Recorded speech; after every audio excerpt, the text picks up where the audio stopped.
Saudações aos entusiastas do esporte a motor, este é o GP Total, desde 2001 no endereço gptotal.com.br, há muito tempo nas redes sociais, você está no nosso canal do YouTube, youtube.com/GPTotal, vídeos novos sempre às segundas-feiras com os cortes durante as semanas, a gente faz as análises dos GPs, a gente faz as entrevistas com convidados especiais e a gente também faz as nossas pautas de sessão Nostalgia, nossa sessão retrô de hoje, em que a gente vai falar de um acontecimento de 9 de setembro, 45 anos atrás, Jody Scheckter conquistava o seu único título mundial da Fórmula 1 na temporada de 1979, exatamente 45 anos atrás, sul-africano, a bordo de uma Ferrari, conquistava o seu título, uma temporada que é muito interessante. A gente está trazendo hoje o aniversário dessa temporada e para me ajudar a lembrar vários dos aspectos de uma temporada bastante interessante da Fórmula 1, tem aqui acompanhante sempre do meu querido amigo João Carlos Viana, transmitindo diretamente da capital do Ceará, cujo nome, claro, não vou proferir. Meu muito boa noite ao meu querido amigo e hoje vamos de 79. Está preparado, João? O que você acha da nossa pauta de hoje, meu amigo? Boa noite, Lucas. Boa noite do que assiste, ou bom dia ou boa tarde, dependendo da hora que você está nos vendo. 79 é uma das temporadas mais interessantes e lembra um pouquinho a 2024 em que aspecto? Tivemos alguns mini domínios por determinados momentos, só que ao contrário de hoje, que a gente tem um regulamento muito engessado, você não pode, você não testa, você não tem um teto orçamentário.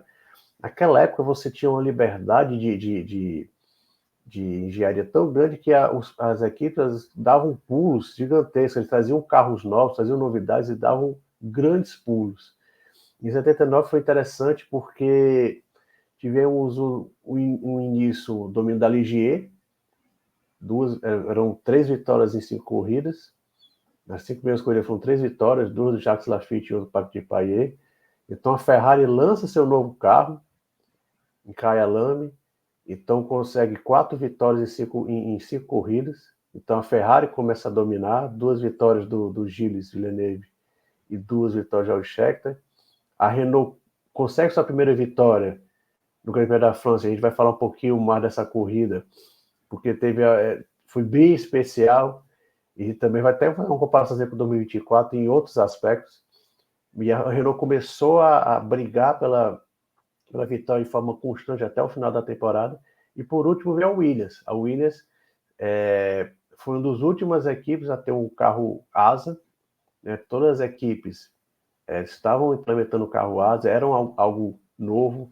Quem acompanha o site, o Lucas, tá aí, o cara que pode falar muito bem da sua série de colunas sobre os carros asa, né, de 1979, e que era um aprendizado para todo mundo. Então tá todo mundo explorando um terreno muito novo e à medida que eles conseguiam coisas novas, eles davam grandes pulos. E a Williams foi uma das últimas equipes a ter seu carro asa, não por liseira, como diz aqui no Ceará, né? Ele não estava com os problemas de financeiros, já estava com a TAG do Manzon, já estava patrocinando a equipe, mas quando o carro novo da Williams apareceu, quase na metade do ano, a Williams teve uma segunda metade de temporada muito boa com o Alan Jones, onde ele conseguiu 3 vitórias, ou 4 vitórias, deu um branco. Mas apesar da que a primeira vitória da Williams não foi com ele, foi com o Clay Regazzoni, no GP da Inglaterra. Então, assim, foi um campeonato muito facetado por várias equipes vencendo, dominando, e eram vitórias bem enfáticas. E no final, o George Scheckter, que no começo da sua carreira, né, era considerado um piloto agressivo demais, chegou a ser suspenso, era um troglodita, né, era conhecido como troglodita, mas você fazendo uma análise mais de perto, de 74 já no seu primeiro ano completo, 74 pela Tyrrell, o Jorge já faz ele já fica mais calmo, né, já marca pontos de forma constante, e em 79 ele Ele foi muito inteligente, foi um campeonato muito inteligente. Ele foi, quando a Ferrari estava muito forte, ele conseguiu, o Scheckter conseguiu 3 vitórias no ano, né? 2 foi nesse período, né, que foram Bélgica e Mônaco. Né? Mas na medida que a Ferrari não tinha o melhor carro, na segunda metade do campeonato, com o domínio da Williams, na época da Ligier, o Scheckter foi marcando pontos, e ele, mesmo não tendo um carro dominante ao longo de toda a temporada 79, ele venceu o título com 2 corridas de antecedência. Hoje está fazendo 45 anos no Grande Prêmio da Itália, né? E ele venceu com antecedência, uma boa antecedência do título. Ele foi muito, muito inteligente, muito eficiente. E o interessante é que praticamente foi a última temporada dele, né? Em 80 ele não fez nada. Ele era um piloto, ele era um cara muito jovem, ele foi campeão com 29 anos e se aposentou aos 30. Né? O Scheckter era um piloto que foi uma das grandes estrelas da década de 70 e foi conquistar seu único título já no finalzinho da década e meio que acabou por ali mesmo.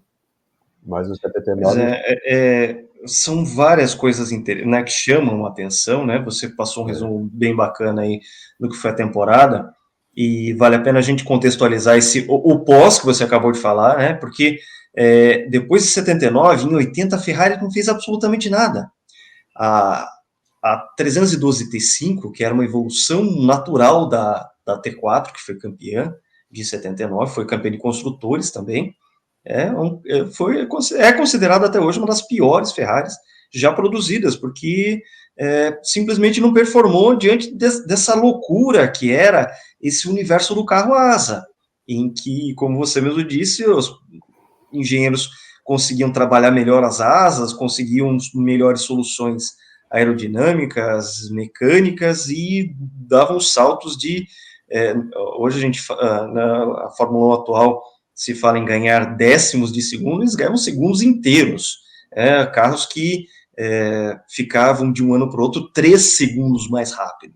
Essa era a velocidade de aprendizado dos engenheiros nessa época.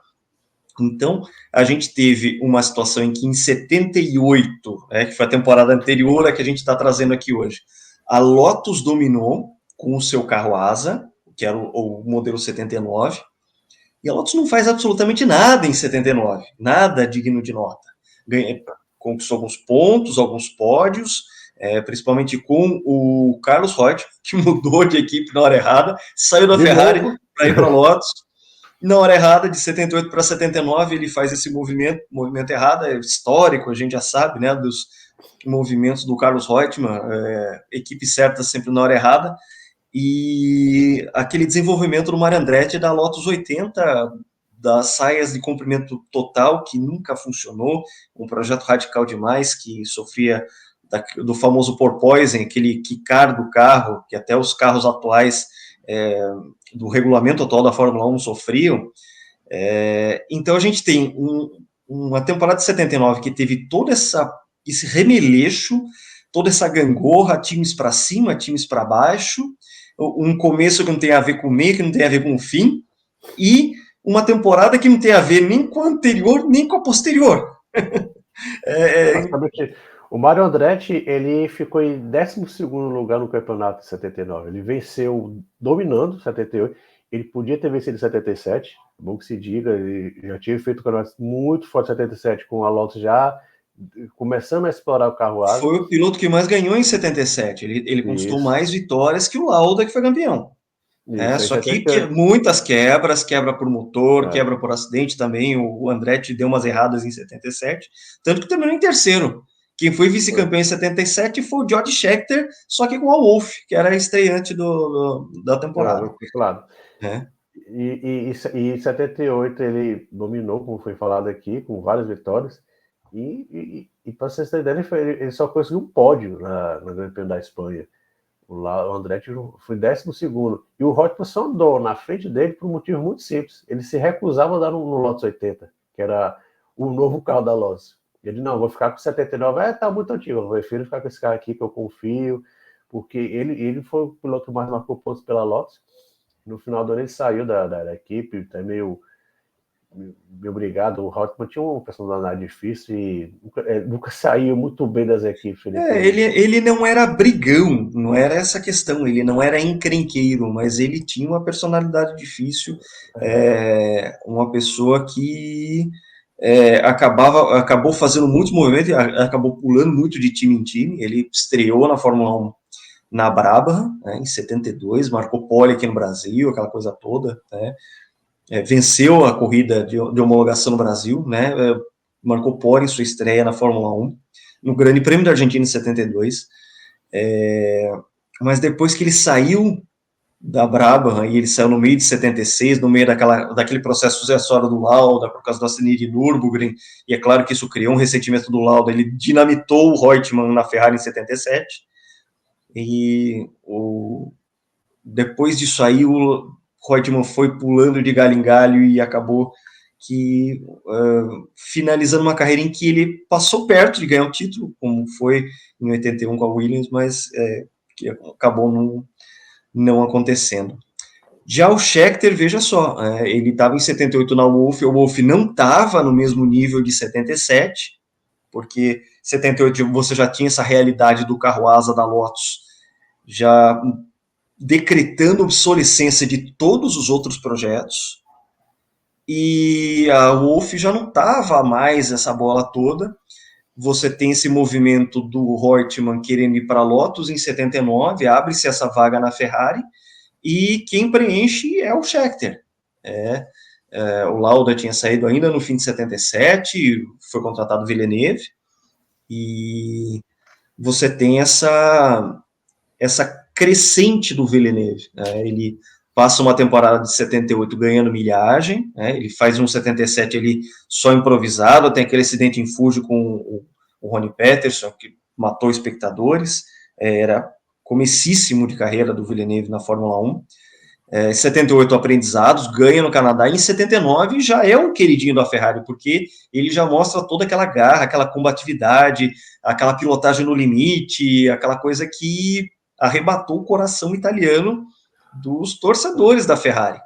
E o que a gente tinha, pelo menos num contexto hipotético, era um Villeneuve já estabelecido como o primeiro piloto da Ferrari e um Scheckter que estava vindo para compor o time. Apesar do Scheckter já ter disputado o título mundial, como foi em 74, ter sido vice, como foi em 77, ele já era um piloto amadurecido, experiente, vencedor de grandes prêmios, ele já tinha conquistado vitórias já desde 74, ganhou com a Tyrrell de 6 rodas, um episódio famoso também, mas num contexto hipotético, quem era dono da Ferrari nesse momento era o Villeneuve.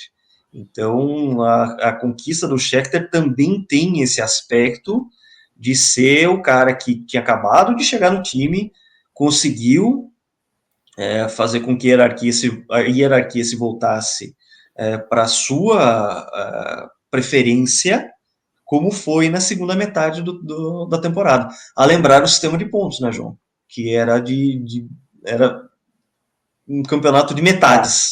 Descartes, né? E continuando um pouquinho nessa história da Ferrari, e a própria a imprensa italiana botava muito ali nessa fogueira, né?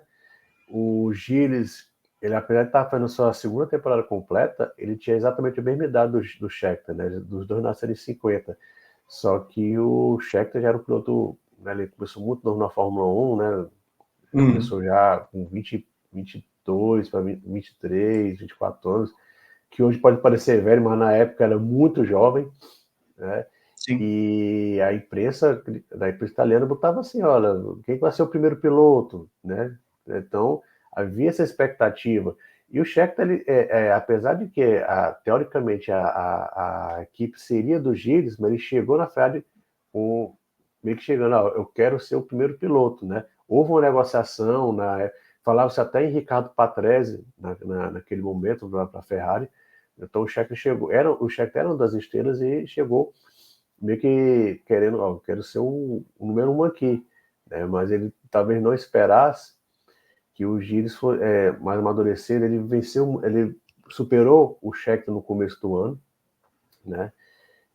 Sempre a sua pilotagem no limite, andando no máximo, do máximo, do máximo, né? E só com o tempo que o Scheckter foi conquistando, com sua consistência, né, ele foi conquistando mais pontos. E falando em pontos, 79 era um campeonato de descartes, né? Então, a gente estava falando aqui no começo do Alan Jones.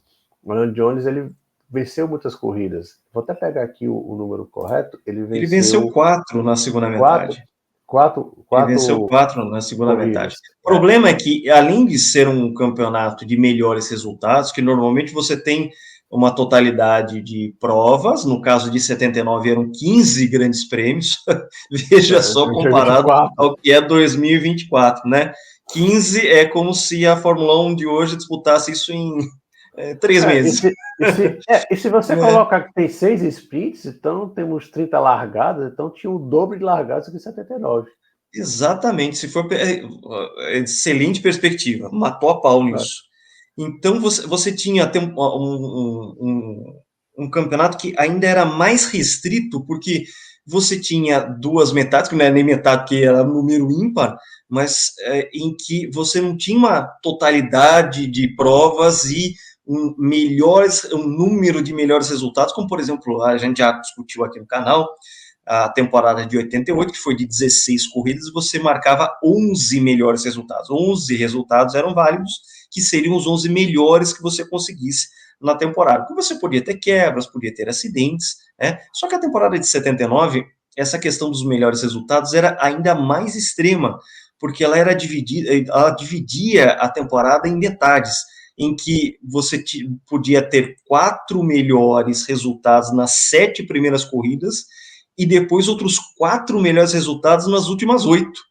Então, se você, por exemplo, tivesse na situação do Alan Jones, que só fez um pódio na primeira metade, ele fez um terceiro lugar no Long Beach, você já não tinha mais chance de ganhar o título, mesmo ele conseguindo o máximo de pontos possíveis na segunda metade, porque ele conseguiu as 4 vitórias de 4 resultados possíveis daquela segunda metade da temporada, ou seja, ele já chegou à segunda metade sem chance de título, né? E marcou todos esses pontos na E, metade final. e acabou em terceiro, não foi nem vice, foi terceiro colocado. A Não, Ferrari né? fez Então dobradinha, foi fez terceiro. dobradinha.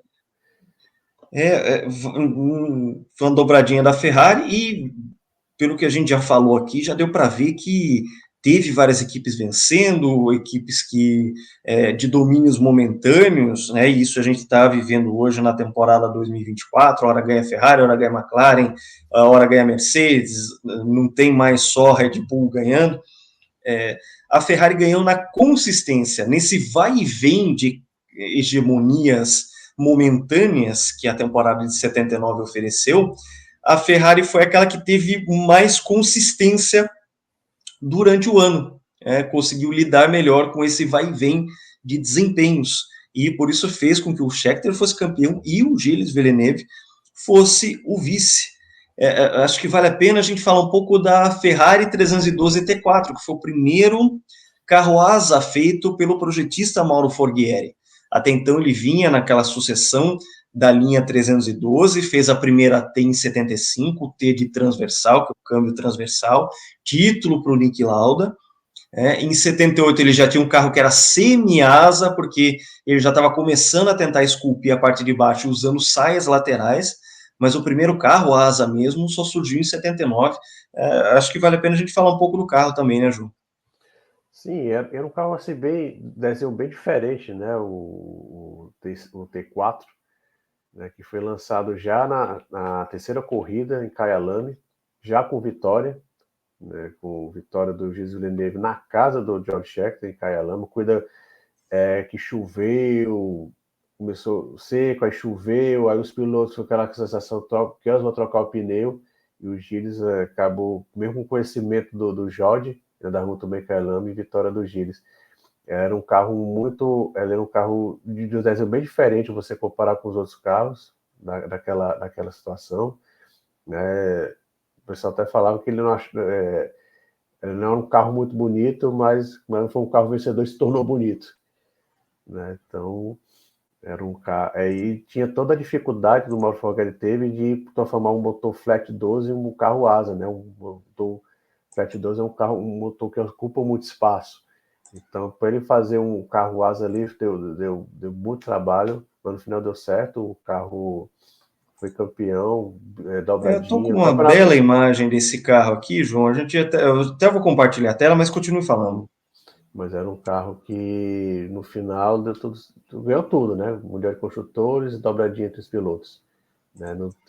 E no final, 6 vitórias no ano em 15 corridas. Então foi um carro que sim marcou a década de 70.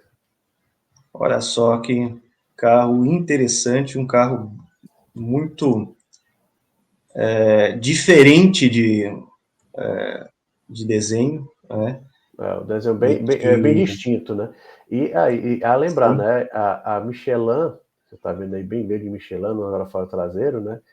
Ela tinha apenas Ferrari e Renault, mas ela tinha uma guerra de pneus, né? Mas a Michelin era muito focada em Ferrari e Renault, e também acaba favorecendo um pouco a Ferrari, ajudando um pouco a Ferrari na luta, já que a Goodyear meio que tinha que dar pneu para o resto do grid. Então, apesar de havia aquela história da Goodyear ter pneus especiais para certos pilotos e certas equipes, mas no fim a Michelin ajudou bastante a Ferrari a conquistar o título. e o último aspecto desse carro é que o Forghieri conseguiu fazer operar o milagre de fazer um carro asa mesmo com esse carro tendo o motor Boxer 12. Isso. Na verdade, não é nem Boxer, é o Flat 12, porque Flat o 12. Flat e o Boxer são é, concepções diferentes. Os dois são a 180 graus, são pistões opostos, mas o motor flat do Forghieri, ele usava uma mesma biela para um conjunto de, de pistões. Não eram bielas individuais para cada um, que é o princípio do boxer, que você tem eles indo para fora e para dentro num movimento sincronizado. O projeto do Forghieri, não, ele usava uma mesma biela para esses dois, o pistão fazia isto aqui, os dois pistões, ao invés do boxer que faz assim, e tem um trabalho todo diferente de vibração do motor. É o mesmo ângulo, né, que é de 180 graus, é a mesma questão de pistões opostos, mas o funcionamento é completamente diferente, porque o movimento dos pistões é distinto entre os dois projetos. E o motor sendo baixo, fica mais difícil esculpir essas laterais, mas o Forghieri conseguiu Foi um fazer esse desafio. projeto. Foi um grande Foi um desafio do desafio, Forghieri. Um grande deu desafio muito para. certo, porque o carro foi muito bem nascido, porque estreou em Kyalami, lembrando que essa era uma época em que a Fórmula 1 estreava no Brasil e na Argentina, fazia o primeiro tour na América do Sul, muitas vezes com carros do ano anterior ainda. A Algumas maioria das coisas equipes. híbridas, não, As você tinha equipes algum é outro assim. desenvolvimento, né? Traz uma asa nova, traz uma carenagem nova, Já do carro pneus novo, diferentes. Já do carro novo, bota uma asa dianteira aqui, que já vai ser do carro novo, vamos testar aqui. As duas Sim. primeiras corridas na América do Sul eram muito laboratório para o resto da temporada. Então, eles ainda tinham corrido com a T3 e até falado que o George Scheckter tinha detestado a T3, que até então era do Reutemann, né? O É, Gilles Villeneuve já estava acostumado com o carro, ele tinha detestado a T3. Quando chegou a T4, eles já começaram com vitória, ganharam em Kyalami, ganharam também em Long Beach. Mas vamos falar, antes da gente então varrer a Ferrari, vamos falar um pouco de Ligier, porque ela começou arrasadora, né? A gente achou que só ia dar Ligier e não ia ter para mais ninguém. Agora, a Ligier tinha duas grandes diferenças em relação a 78. Eles saíram do motor Matra, né? Eles vinham muitos anos com o motor Matra, e aí a Matra não continuou o motor, então eles foram para o motor Ford Coulomb, motor bem convencional, né? Isso acabou facilitando um pouco o desenho do carro, que tinha entre seus projetistas já dado do Caruge, né? Que ficaria muito conhecido na década de 80, principalmente com a Lotus do Ayrton Senna, né? E outra novidade também é que o Jacques Lafitte, após muitos anos correndo solo, né, da Ligier, teria um companheiro de equipe, que seria o Patrick Depailler. Depailler vinha de alguns anos na Tyrrell, passou muitos anos lá, e seria companheiro de equipe do Jacques Laffite, e criou até assim, uma certa tensão, né, entre os dois, dentro da equipe. Mas a equipe começou de uma forma sensacional. Foram 2 vitórias do Jacques Laffite em Buenos Aires Interlagos, 2 vitórias assim, enfáticas, né? Um carro muito bonito. Olha só que beleza, João. Carro lindíssimo do Jacques Laffite. E sim, a Ligier, ela tinha apenas uma vitória, né, até então na Fórmula 1, o Grande Prêmio da Suécia de 77, mas foi uma corrida muito fortuita, né? O Mario Andretti teve um problema falou tantos problemas do Andretti em 77, e um deles foi na Suécia, que ele teve uma pane seca, e o Jacques Laffite herdou essa vitória. Então, quando ele começou o ano muito bem, o Guy Ligier ficou, pá, eu posso ser campeão. Ele fez até pressão lá para o governo francês, olha, a gente pode ser campeão, eu preciso de investimentos, né? Mas conta a lenda, existe essa história que as 2 vitórias da Ligier foram tão, assim, esmagadoras, que muita gente pensou, vai ser igual a 78 com a Lotus dominando, né? E logo em seguida a Ligier começou a ter alguns problemas, ainda venceu uma vez com o Depailler, mas conta a lenda que quando perguntaram para a Ligier por que eles tinham dominado as 2 primeiras corridas, né, na América do Sul, eles, até hoje a gente não sabe por que venceu, né? Então, aí isso explica.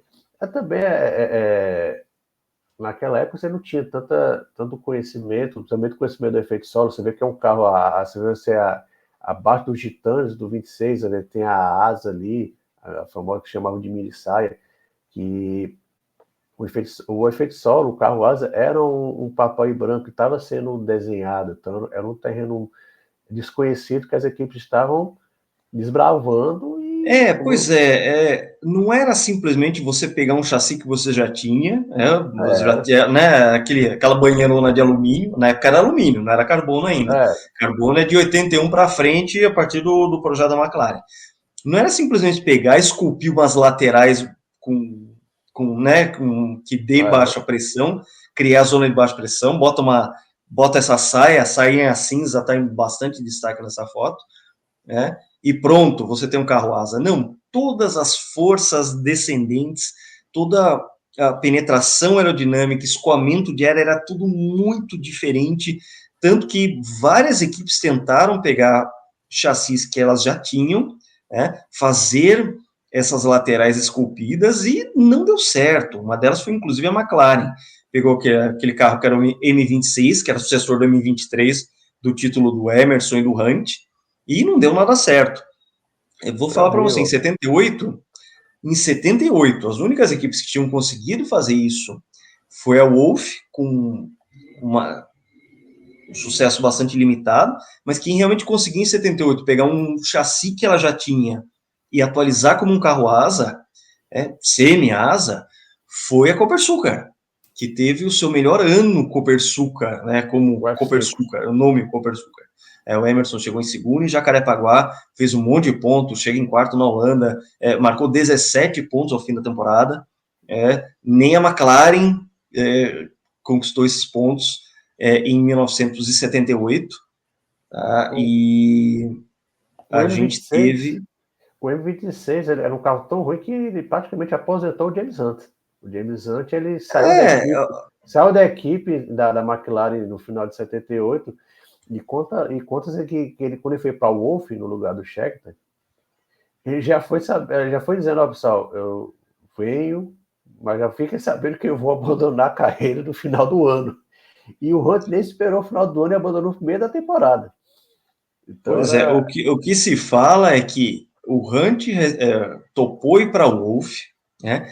Primeiro, a M26 não era exatamente um carro ruim, mas era um carro já obsoleto, porque é um carro que ganhou 3 vitórias na segunda metade de 77, com o Hunt, mas já estava ultrapassado pelo conceito do carro asa. E não dava para transformar aquele carro em carro asa. Ele não tinha desenho dele, a concepção, a engenharia dele não permitia. Então eles passaram toda 78 com um carro que já era obsoleto, já em 77. E aí a coisa degringolou. E quando o Hunt foi em 79 para o Wolff, e que ele acaba abandonando de maneira precoce, o que se fala é que ele ia ganhar $1 milhão pela temporada. Como ele abandonou em Mônaco, o Mônaco fechava a primeira metade, ele ganhou o quinhentinho. E aí se aposentou da Fórmula 1. Não correu mais, tentou voltar várias vezes, mas nunca de maneira séria. São várias aí as tentativas, né? muito se fala, na própria McLaren, e quebra o pé, e andou na Williams lá no fim dos anos 80, muito devagar, entre outros namoros que o James Hunt teve com a Fórmula 1 para tentar voltar, mas nada que fosse uma coisa séria. Quem entrou no lugar dele, por exemplo... quem entrou no lugar, desculpa te interromper, Lucas, quem entrou no lugar dele foi Keck Rosberg. Né? Pois é. O Rosberg tinha corrido umas coisas na Teodoro, que é uma equipe lá do fundão grid, carros muito alternativos. A Teodoro chegou a correr com carros da Wolff, de segunda mão, carros descartados já pela Wolff, que já tinham projetos mais novos, e chamou atenção na própria Wolff, que contratou como substituto. Isso, inclusive, provocou em 80 que o Keck Rosberg fosse o companheiro do Emerson Fittipaldi quando os irmãos Fittipaldi compraram a Wolff no final de 79, mas isso aí já é uma história para 1980. A gente ainda vai fazer alguma coisa sobre a temporada 80, certamente. O que a gente tem é que, assim, essas equipes que foram subindo e descendo e que fizeram com que essa temporada tivesse essa característica de ser muito variada, né? Ups and downs. Repassando, então, retomando. Na Argentina e no Brasil, vitórias do Jacques Laffite com a Ligier. Ninguém esperava esse resultado.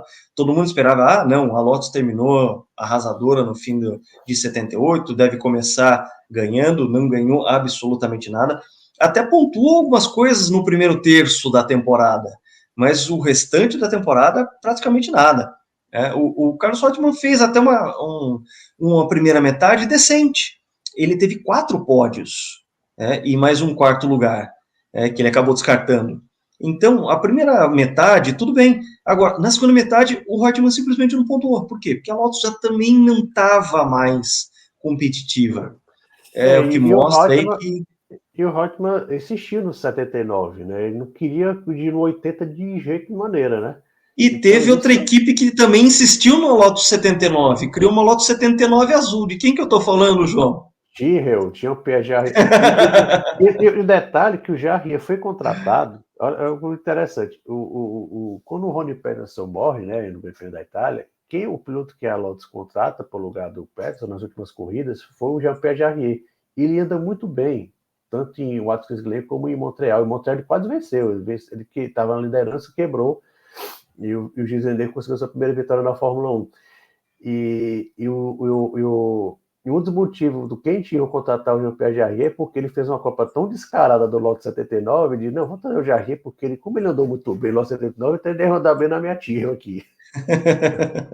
Né? E ali já começava também, a gente já falou aqui da Tyrrell, né? A Tyrrell perdeu patrocinadores, você vê o carro, principalmente na primeira metade, era um carro todo azul, né? Porque a equipe já tá... A Tyrrell começou o seu declínio, olha lá aí. Longo declínio, olha, só Tyrrell, tá vendo? Só tem Tyrrell aí E foi um bom ano, que fosse o Didier Pironi era o segundo anista, né?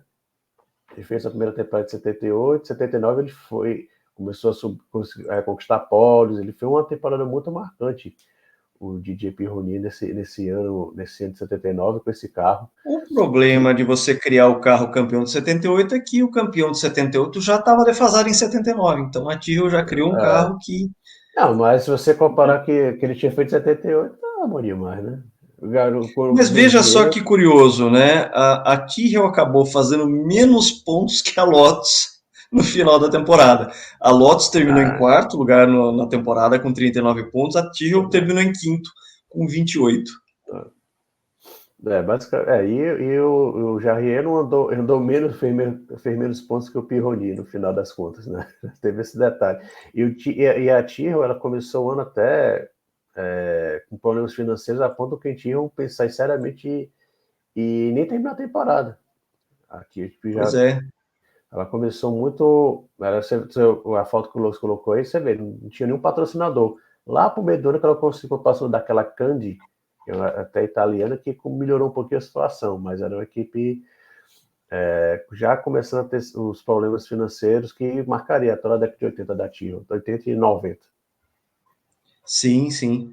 Eu tô até tentando achar aqui uma foto da Lotus, lembrando que a Lotus tinha mudado o seu visual, apesar de continuar com o carro modelo 79, né, Lotus 79, a gente teve uma mudança radical de visual. Tô vendo se eu acho uma foto É, mais legal aqui. a John Player Special saiu, né, ela passou um tempo fora da Lotus. Quem assumiu foi a Martini, saindo da Brabham, e depois entrou a Essex, que era uma empresa petrolífera bem, assim, de procedência duvidosa, podemos dizer assim. Tanto que É, Colin é Chapman um tanto gostava, obscura.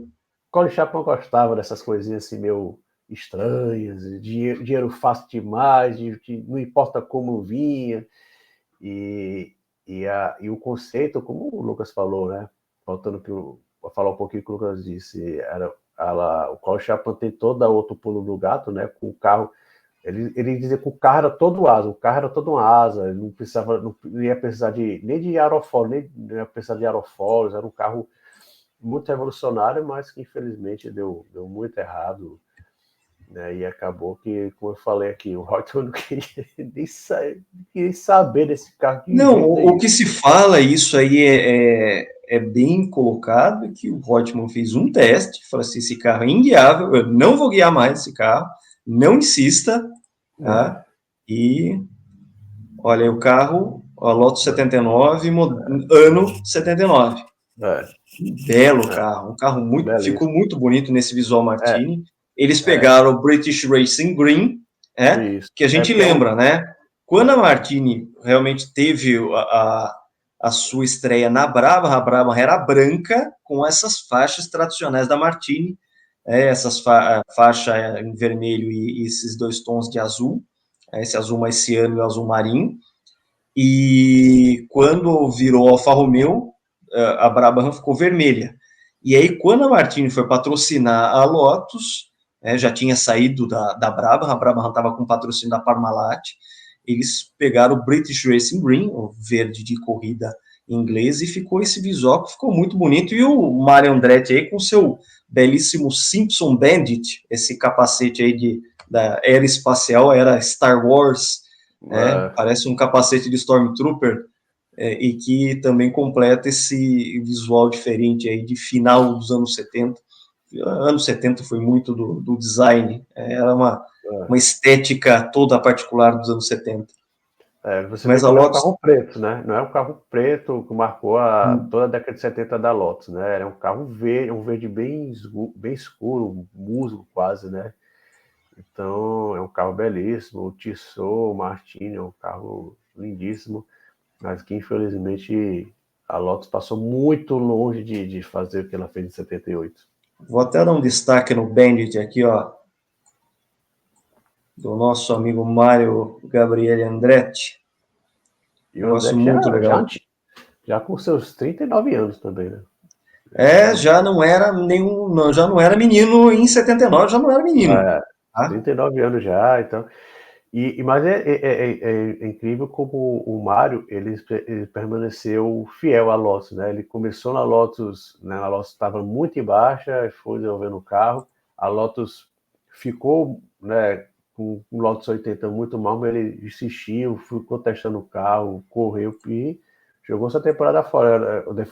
A temporada de defesa de título dele foi muito ruim, muito longe de defender o título. Nosso querido Sim. Gabriele André, nosso querido Gabriele. Vamos continuar aqui no a gente já falou, né? Gilles ganha na África do Sul, ganha em Long Beach, Na Espanha, você tem a reação da Ligier. Fala-se muito que os pneus Michelin não funcionaram na Espanha como deveria. A Ligier vence com o Patrick Depailler, não com o Lafitte. E você tem daí as vitórias do George Scheckter na Bélgica e Mônaco, fechando a primeira metade da temporada. E veja só que curioso, se o Scheckter não conquista essas duas vitórias, ele não termina a primeira metade da temporada à frente do Gilles. Ele só podia terminar à frente do Gilles se ele conseguisse essas duas vitórias, e foi exatamente o resultado que ele precisava. Então, o que acontece? Ele termina a primeira metade na frente, e isso, a leitura que é feita, tá? Isso não é uma confirmação de fontes, mas a leitura que é feita é que a Ferrari, a partir desse momento, determina a prioridade para o George Scheckter para a segunda metade da temporada, porque os resultados tinham sido muito apertados entre a Ferrari e a Ligier nessas corridas aí. O Lafitte muito próximo em pontos do Scheckter, à frente do Gilles Villeneuve, o Depailler muito perto também, tinha acabado de conquistar a vitória na Espanha. Então a coisa estava toda muito apertada no campeonato, de forma que a leitura que se faz é que a Ferrari, desde cedo, desde que terminou o Mônaco, já teria estabelecido o Scheckter como o primeiro piloto, já estabelecido uma hierarquia a favor do sul-africano, porque seria muito mais difícil você ter uma mobilidade de pontos para a segunda temporada no esquema, nas regras de melhores resultados que a temporada preconizava, essas duas metades em que você tinha que marcar os 4 melhores resultados numa metade, 4 melhores da outra. E a gente começa a segunda metade da temporada. Só uma observaçãozinha, né? Essa coisa de Mônaco, o Scheckter ele vence com o pneu furado, né?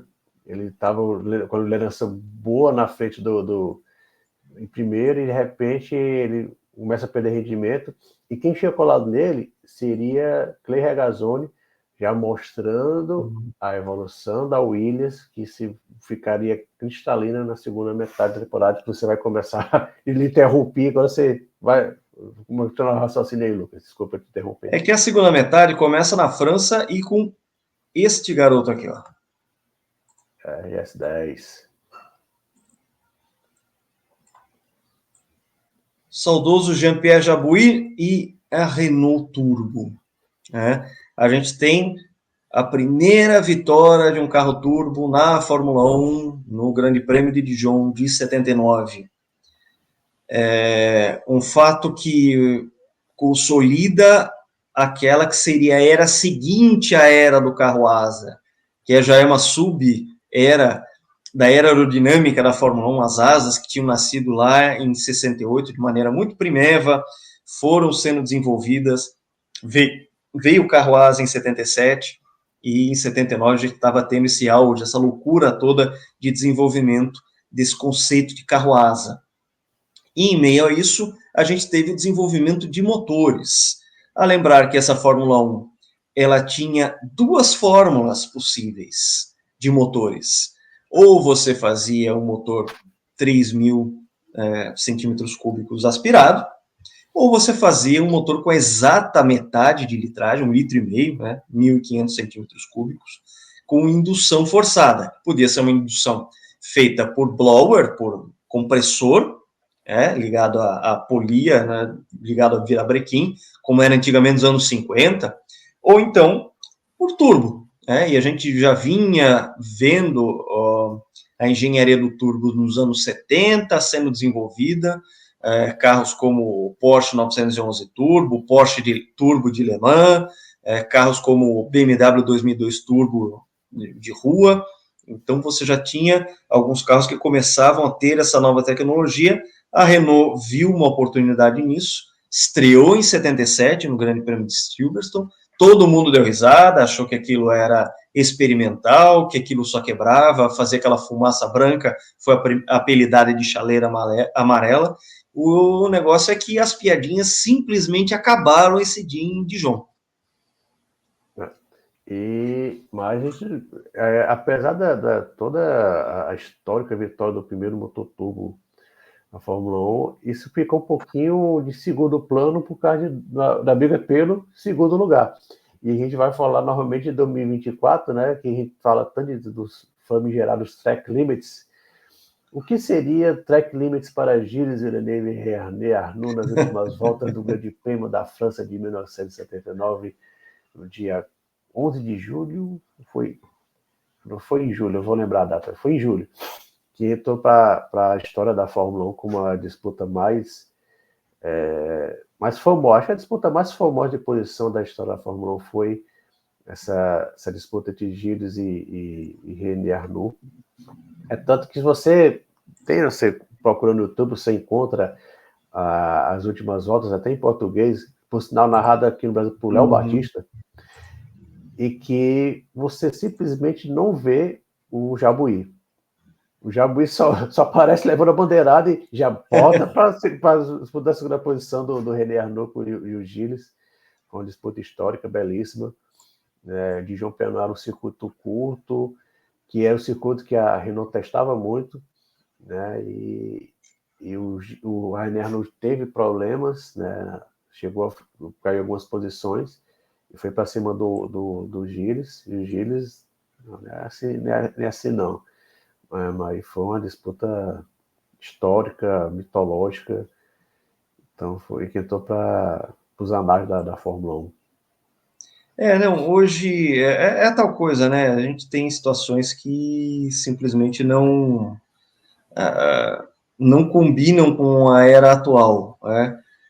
Como a gente tem hoje os carros grandões andando em Mônaco, a coisa parece que não, né? É grande demais para o circuito de Mônaco, ao mesmo tempo que a gente tem situações em que as coisas não se parecem se encaixar em determinados momentos. Essa briga que ocorreu entre o Gilles e o René Arnoux, que eram dois caras absolutamente loucos, eram caras que entenderam o funcionamento do carro asa, né, que eles conseguiram fazer andar muito rápido de maneira bastante insana, que os dois eram bem doidinhos, né. A gente tem essa situação em que saíram batendo um no outro e sai da pista e volta da pista, né? Hoje a gente tem as linhas da pista, né, que você não pode ultrapassar. Eles não estavam nem aí. O limite da pista se você sai fora da pista e você pega poeira, você perde aderência, aí você é punido por isso, né? Você é punido naturalmente. Aqui, ó, achei a foto, ó, finalmente achei a foto que eu queria, que aí já é a bandeirada do Gilles vencendo esse duelo louco contra o René Arnoux, que era o segundo piloto da Renault, que era um prodígio, era um piloto considerado muito rápido. O curioso é o seguinte, da era do carro asa, o René Arnoux foi o cara que mais conquistou pole position. Ele conquistou muito poucas vitórias, era aquele cara que era difícil encaixar um dia em que ele tivesse inspirado por uma corrida inteira. Muitas vezes ele não tinha essa consistência, mas assim, para a volta rápida, podia chamar o Arnoux que ele ia lá e sentava a moto. E o Jabuí conseguiu a vitória, e foram os seus únicos pontos na temporada. Só esses 9 pontos da vitória e pronto. O Jabuí era um piloto, ele era engenheiro, então ele testava muito. Até quando o Jabuí faleceu ano passado, a Renault prestou muita homenagem, porque o Jabuí ele praticamente deixou a carreira de lado para desenvolver esse carro, desenvolver esse motor turbo. Então o Arnoux marca mais alguns pontos, mas ele era claramente o segundo piloto, mas o Jabuí era aquele cara que desenvolvia tudo, o carro, o motor, tudo. Mas o Arnoux era um cara rapidinho. E o engraçado é que o Arnoux, ele não era tão jovem, ele já achou na Fórmula 1 com seus 27, 28 anos aí, talvez ele fosse, se não me engano, eu vou dar pesquisa ali, acho que ele é até mais velho que o Gilles. Acho que ele é de 49, René Arnoux. Então É possível. ele era exatamente, estou pensando aqui,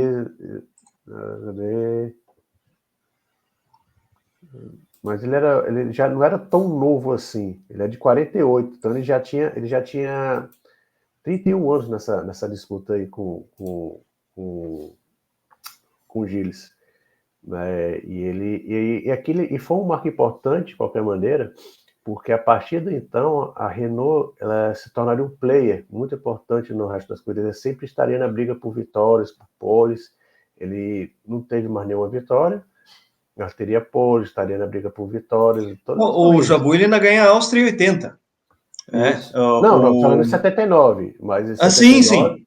79, Então, 79 o foi uma em vitória, mas 80 a Renault ganha algumas corridas, em 81 entra o Prost na Renault e muda de patamar ali, disputa o claramente. título em 81, disputa o título em 82, disputa o título em 83, então você tem essa crescente da Renault. Era um carro que realmente quebrava muito no começo. O Jabouille realmente sacrificou a carreira, ele podia conquistar pontos, pódios, mas não, ele estava lá testando o carro, testando a durabilidade de componentes, testando essa nova engenharia que ditaria os rumos da Fórmula 1 na virada da década. A gente teria o fim do carro asa lá no fim de 82 e já é o estabelecimento, a consolidação da era turbo, aquela corrida armamentista, aquela corrida pelos cavalos de potência, que foi uma coisa incrível. Né? A essa época em que o Jabouille venceu o Grande Prêmio de 79 da França, o motor turbo da Renault já rendia mais cavalos, já era um motor mais eficiente do que o Ford Cosworth V8, que equipava aí 80% do grid nessa época, até mais de 80% do grid da temporada de 79, que era o motor padrão da época, o Ford Cosworth DFV V8. Você tinha algumas exceções, tinha o motor da Alfa Romeo, na própria Alfa Romeo, na Brabham, você tinha, evidentemente, o motor Ferrari, colocações pontuais do V12 da Matra, né, como você citou, foi até 78 com a Ligier, em 79 ela usou Ford, e ela depois usaria em 81 de novo, né, veja só que curioso, um motor que acabou dando muito certo naquela Ligier de 81, mas aí é outro papo também. Temporada de 81 maravilhosa, espetacular também, dá uma resenha muito longa aqui, porque teve muitos aspectos aí, aquele primeiro título do Nelson Piquet, uma das melhores temporadas da história da Fórmula 1, e a gente tem, a partir do momento em que se estabelece essa força do turbo, todo mundo se olha e fala assim, a gente vai ter que arrumar cedo ou tarde, a gente vai ter que arrumar um motor turbo, porque esse é o futuro da Fórmula 1. Mas enquanto esse futuro não chegava... Eu ia falar, desculpa aí, Lucas. Outro motivo da Ferrari ter tão maior tempo foi justamente estava desenvolvendo o motor turbo para 81, né? Sim. Teve muito a ver com isso também. Sim, sim.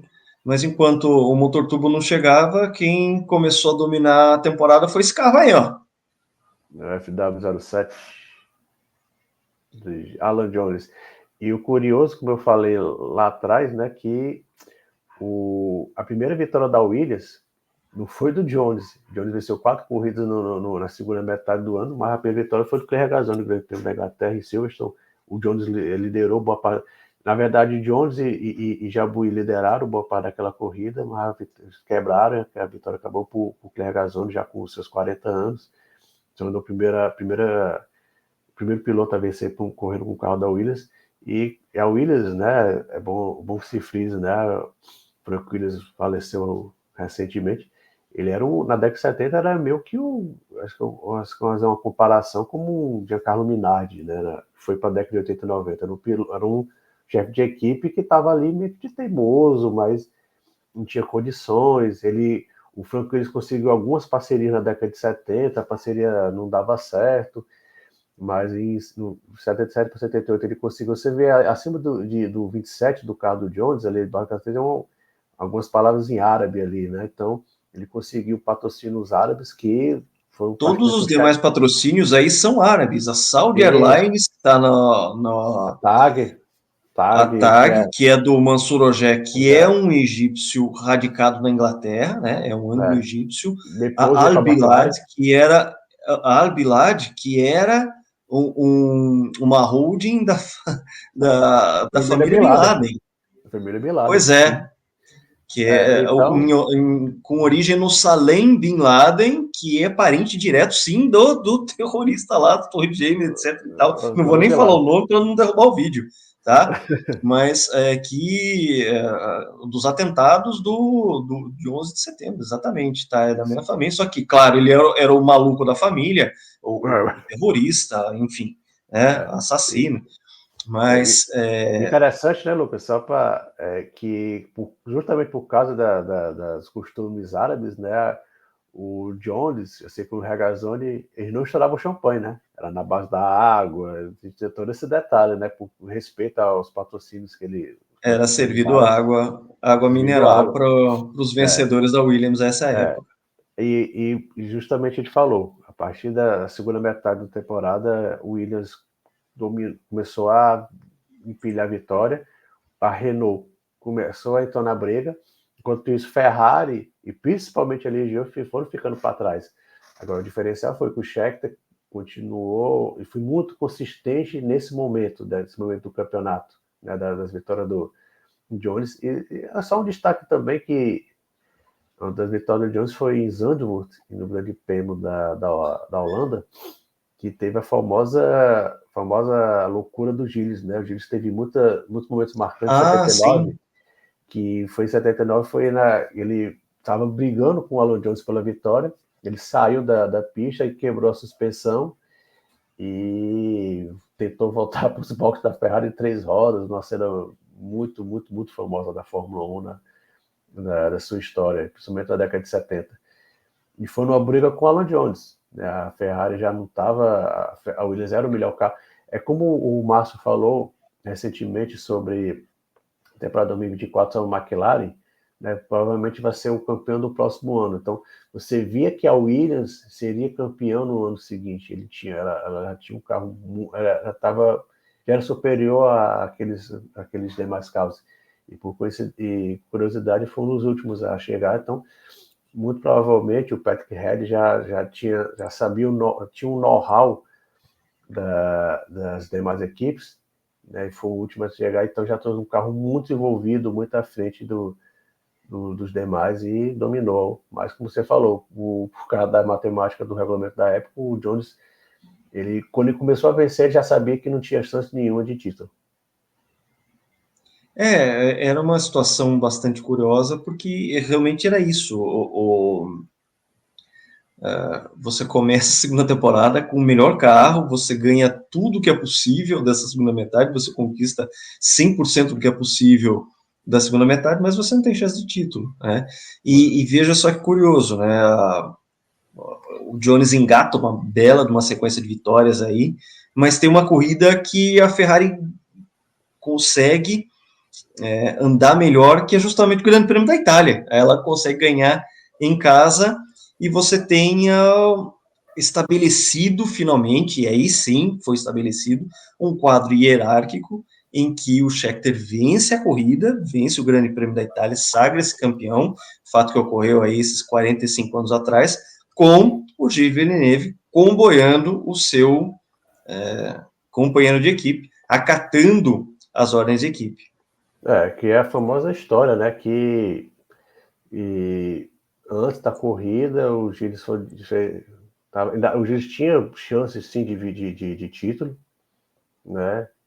Na verdade, era a dupla da Ferrari e o Jacques Lafitte, mesmo o Jacques Lafitte já numa fase bem, bem ruim, ele tinha chance de título, e a Ferrari teria dito pro Gilles, Gilles, esse título é do Scheckter, o próximo será seu. E nessa corrida, a gente não falou, nessa corrida foi marcado com um acidente gravíssimo do Nelson Piquet. O Nelson Piquet estava fazendo sua primeira temporada na Fórmula 1 pela Brabham. Ele fez ótimas classificações, constantemente largando na frente do Nick Lauda. E nessa corrida em Monza, ele sofreu um acidente seríssimo. O carro dele se dividiu em dois ali na saída da Lesmo. Que você não tem. Eu particularmente nunca vi nenhuma imagem, né? Só ver o carro dividido em dois. O Nelson Piquet, felizmente, saiu bem.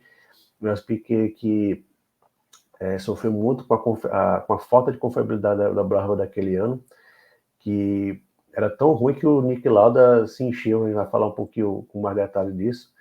Mas Tá até engatilhado aqui, ó. Isso. A Brabham vivia seus dias de Gordon Murray, vivia seus dias de Niki Lauda. O Gordon Murray projetou seu primeiro carro a asa e o carro, lembrando daquele episódio lá do Brabham ventilador em 78, porque a Brabham não tinha como competir contra a Lotus carro a asa em 78, criou aquele Brabham ventilador. O Lauda ganhou o Grande Prêmio da Suécia de 78. O carro foi retirado pelo Bernie Ecclestone antes de ser declarado ilegal. O Bernie Ecclestone barganhou mais poder entre os construtores, virou o grande cartola da Fórmula 1. A gente sabe dessa história. E em 79, o Gordon Murray não teve outra alternativa senão projetar o seu primeiro carro asa. Só que ele fez um carro muito exagerado, que era um carro muito comprido, saias muito longas, um motor que era o Alfa Romeo V12, era um V estreito, tá? A lembrar que até então a Alfa Romeo tinha feito motores também flat 12, era um motor muito parecido com o da Ferrari, só que um sistema de alimentação horroroso, quebrava mais.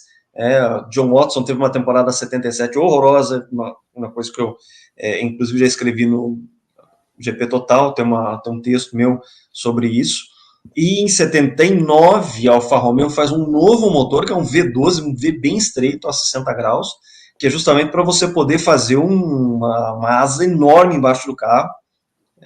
Só que o carro era muito grande e desengonçado e o Gordon Murray não conseguiu lidar num primeiro momento com as forças que o carro exercia.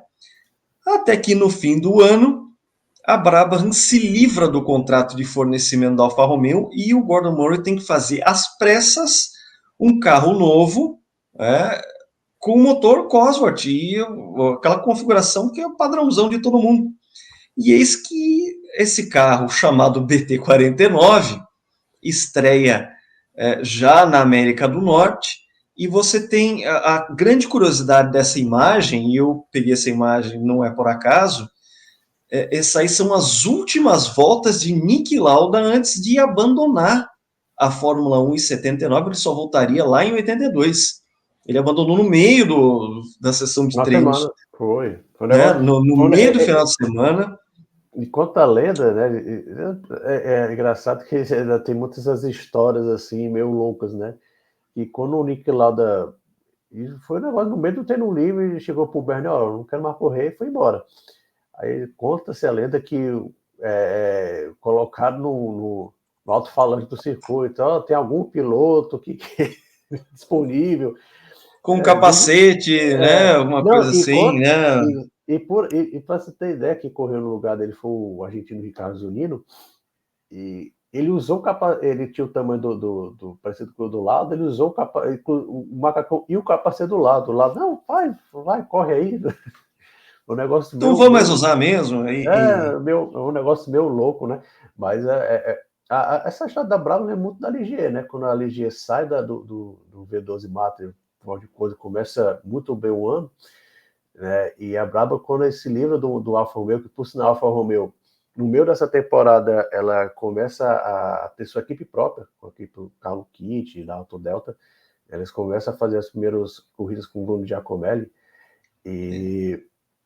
Mas veja só que coisa, né, João? O Lauda, acho que esse foi um dos grandes erros do Lauda na carreira. Claro que é questão de momento, ele estava de saco cheio da Fórmula 1, mas ele tinha vencido aquele grande prêmio extracampeonato em Imola, com um carro ainda Alfa Romeo. Aí ele testa o carro Ford e ele não se anima com esse carro. E esse carro seria vice-campeão de 1980 na mão do Nelson Piquet e campeão em 81 na mão do Piquet. O que me traz a seguinte leitura. Tá? Isso é uma coisa que tem gente que também concorda comigo. Que o Lauda tinha um pouco de preconceito com o Ford V8. Ele gostava de motor V12. Que quando ele sai da Ferrari, ele vai para a Brabham. A Brabham tinha um Alfa Romeo 12 cilindros. Ele chegou a testar a Ligier Matra, que também era o Matra V12. Aliás, um som maravilhoso, esse motor da Matra. Muitos dizem ter sido o som mais bonito já realizado, né, na Fórmula 1, mas é uma coisa muito interessante porque o Lauda abandona um carro que foi muito bem nascido, é um projeto de campeão. Tá? O Piquet corre bem no Canadá, corre bem também em Watkins Glen, que é o round final de 79, aliás, com uma vitória magistral do Gilles na chuva, em tempo. Ele garantiu o vice-campeonato ali, né? E se não me engano, foi essa corrida em Watkins Glen, foi a primeira corrida, agora eu não vou ter certeza, se ele puder corrigir. Foi a primeira narração do Galvão Bueno de Fórmula 1. Não duvido que tenha sido. Se não me engano, foi o Watkins Glen em 79. Se não me engano, foi o Watkins Glen em 79. Primeira narração do Galvão Bueno. Né? Mas o que eu estava falando, Lucas, é que lembra muito, a Brabham lembra muito a Ligier, né? Quando assim que ele trocou o motor V12 para o motor Ford Cosworth, houve uma evolução gigantesca, mas aí fica para 80, né? Estamos em 79. Né? E já que está falando de brasileiro, né? Acho que vale a pena comentar um pouquinho sobre o Copersucar F6, né? Que foi um carro que a equipe Fittipaldi, a família Fittipaldi investiu muito dinheiro naquele carro. O F5, como você falou, foi o melhor carro o F5A, então, o F5A foi muito bom, mas o F6 foi um desastre total. Contrataram o Ralph Bellamy, que tinha sido dos projetistas do Lotus 79, então a expectativa era de um defeito congênito, digamos assim, o carro torcia demais, simplesmente isso. Então, inclusive que você vê a reportagem da época, né, que falavam que realmente o carro tinha linhas muito bonitas, era um carro muito bonito, o Copersucar V6, F6, desculpa. Mas você via a qualidade construtiva, era um carro muito bem acabado, muito o design era muito agressivo. Tanto que ele é conhecido como o Concorde, né? Era o chamado Concorde, era um carro, tinha umas linhas muito elegantes, mas conta-se que na primeira volta que o Emerson deu o Interlagos com o carro, diz, não, acabou. É tanto que a Copersucar sai da equipe no final de 79. Com o patrocínio master, aí entra. Depois vai Skoll, por aí vai. Mas foi um tão ruim em 79 que a Copersucar saiu da equipe Fittipaldi. Aí se tornou a equipe Fittipaldi a partir de 80, mas 79 foi muito duro, que praticamente, acho que ali foi... o Emerson só faz um ponto durante o ano inteiro, então... Ali foi a pá de cal da equipe, e ali até 78 a equipe vinha numa crescente legal, 79 caiu demais e nunca mais se recuperou, infelizmente. É uma pena, mas assim, queria terminar assim, a gente analisando um pouco o Scheckter, né, porque ele teve um começo de carreira super difícil, aquela questão da McLaren, do acidente em Silverstone 73, em que ele ficou com fama, né? Ele ficou muito marcado por isso. No Grande Prêmio do Canadá de 73, ele teve um acidente com o François Sever, e o François Sever chamou de calamidade ambulante, tanto que ele se envolvia em acidente. Né? Foi até na última corrida do Sever na Fórmula 1.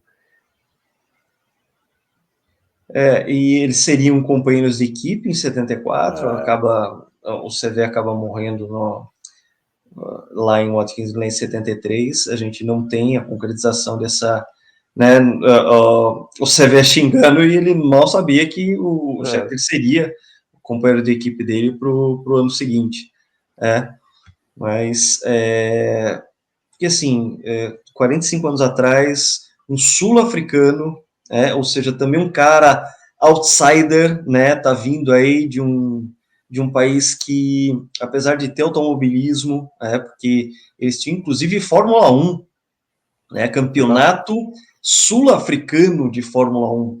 Isso é uma coisa bastante interessante, porque eles pegavam todos esses carros de Fórmula 1 que as equipes já não usavam mais, que seriam de segunda mão, que carros já estariam defasados, e eles faziam corridas de Fórmula 1 nas pistas da África do Sul, Kyalami, East London, entre outras, que eles tinham lá. E Kyalami era um circuito já desde a década de 70 estava no candidato da Fórmula 1, né? Então a África do Sul ele tinha sua tradição dentro da Fórmula 1. Sim, sim. Né?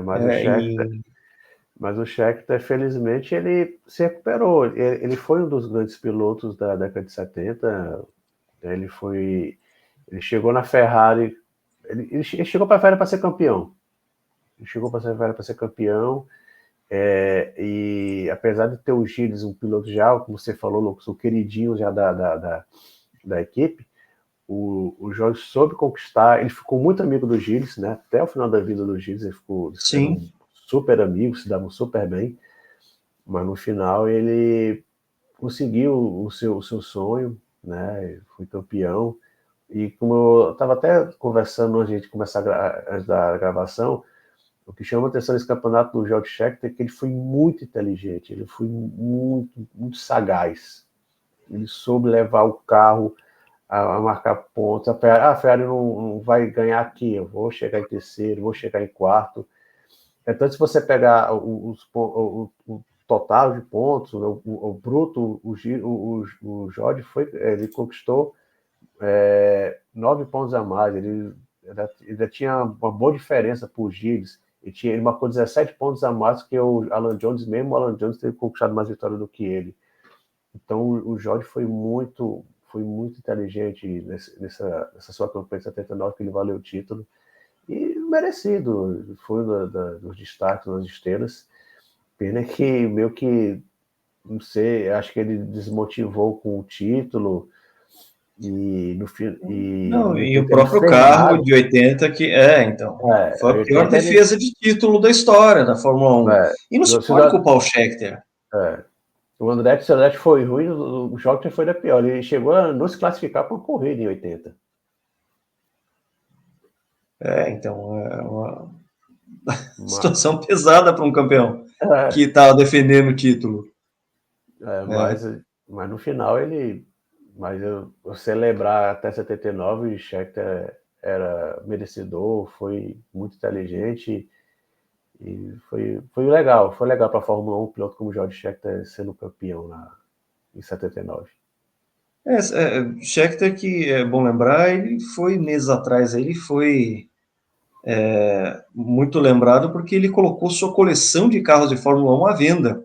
Entre eles, a Ferrari T4 do título mundial. Ele venceu o Grande Prêmio de Monza naquele carro, e claro, foi o carro mais caro a ser vendido, agora eu não vou lembrar valores, mas ele tinha um carro da Wolf, ele tinha sua McLaren de 73, uma réplica da Tyrrell de 6 rodas, que ele usou na temporada de 1976, entre outros carros de Fórmula menor, ele tinha Fórmula 3, o Merlin de Fórmula Ford, que veja só, o Emerson Fittipaldi tinha usado antes dele, que ia ser daquele Merlin que foi o primeiro carro do Emerson, o primeiro carro de corrida dele na Inglaterra. O Scheckter acabou ficando com esse carro, e o leilão acabou sendo um grande sucesso. Foi, se eu não me engano, pela Sotheby's ou alguma outra casa chique de leilão lá europeia, que fez o leilão e fez com que o George Scheckter enchesse os bolsos, porque cada carro ficou bastante caro, e claro, a joia da coroa foi a belíssima T4 dele, do título de Monza. E eu quero terminar com essa imagem, o Scheckter aí feliz dessa vitória aí do Grande Prêmio de Mônaco, de 79. Ganhar Mônaco também é uma coisa à parte, né? É um bônus, um tremendo de um bônus, que a gente está falando de Mônaco, afinal de contas é Mônaco, e uma pena de não ter dado um prosseguimento, porque ele foi, sim, um piloto muito competente nos anos 70, um piloto merecedor desse título de 1979, mas que teve essa temporada 80 em que tudo deu errado e ele já tinha visto companheiros morrerem em pista, ele já não estava mais com aquela mesma gana de ser campeão, porque campeão ele já tinha sido. Parece que ele acabou achando que aquele título em 79 já era o suficiente, e parou no finzinho de 80 de maneira muito precoce, né? Você falou que 30 aí anos na só. virada para 30 anos, 30 anos então só. Muito novo. muito, muito novo. A gente fica, eu tento imaginar o que o Scheckter ainda faria por umas boas 4, 5, 6 temporadas, né? Eu acredito que ele ainda teria fôlego, ainda teria físico para mais temporadas, né? Infelizmente, cabeça ele já não tinha mais. Uma pena, porque foi uma temporada muito boa. George Scheckter era um excelente piloto e é uma excelente pessoa também. Você percebe isso nos depoimentos. Ele mostrou a coleção dele antes de leiloar a coleção de carros. Ele mostrou, é uma pessoa que, pelas entrevistas que ele deu, mais atuais, né, ele nos dias de hoje, é uma pessoa de muito fino trato, uma pessoa muito polida para falar sobre as coisas. É um cara que soube aproveitar o melhor lado que o automobilismo pudesse dar e alcançou essa glória de ser o campeão mundial. É isso. E sem contar que ele teve 2 filhos, né, que correram, né? O Toby não deu muito certo, mas o Thomas teve uma carreira decente, justamente na Indy, né? O Thomas Scheckter chega. Ele foi ter contemporâneo do Anthony Pisoni na Fórmula 3 inglesa, aí mudou para os Estados Unidos e teve uma carreira bem decente lá na Indy. Ele até abandonou depois daquele acidente que o Don Welder faleceu em Las Vegas em 2011 e nunca mais correu. E lembrou até um pouquinho o final de carreira do pai dele, né? O Scheckter tinha 31 anos apenas e abandonou a carreira. Que o Scheckter, o George, quando ele abandona a Fórmula 1, ele muda de ramo, ele não frequentava mais os paddocks da Fórmula 1 com muita assiduidade. E a título de curiosidade também, que me veio aqui à mente, ele tinha uma coluna a 4 rodas. Ele tinha uma coluna a 4 rodas, eram muito bem escritos quando ele acabou a carreira dele em 80, ele, olha, só tô indo embora, tchau, pronto, acabou e desapareceu do circuito, só foi Ele ficou voltar com os fora filhos. ele ficou fora do radar da Fórmula 1 por muitos anos. Muitos anos. Tanto que quando ocorreu os 40 anos do título, em 79, ele voltou a Monza, voltou com a Ferrari T4, deu uma volta ali, né? E é uma das coisas que, assim, João, eu mais gosto. Né? Aquele piloto que se encontra com a sua máquina antiga, eles revivem um bom momento que eles tiveram, um momento de glória passada no esporte a motor. A gente viu isso acontecer em várias outras ocasiões. O Emerson Fittipaldi sempre teve e continua tendo a oportunidade de guiar seus carros antigos. Recentemente, inclusive, ele guiou a F6A.